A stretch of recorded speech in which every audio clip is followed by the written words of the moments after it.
If you have entries that you post regularly, such as salary journals, direct debits, standing orders, then the Memorise and Recall option in Sage 50 Cloud accounts can be a great time-saving feature. Let's have a look at how it works within the software. In this example, we're about to post a journal for our salaries for the end of November.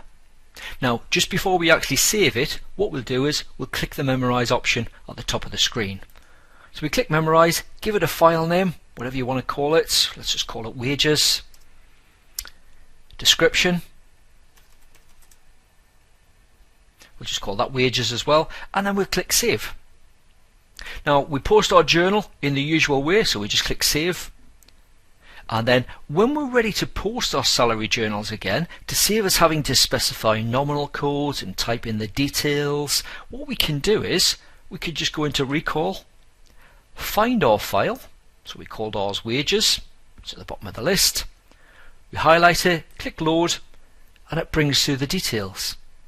So let's say we want to post our salaries at the end of December, we can specify the date, amend the values if required.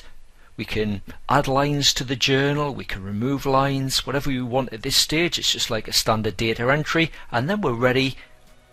We could just click Save, and that's it done. So it's a great time saver.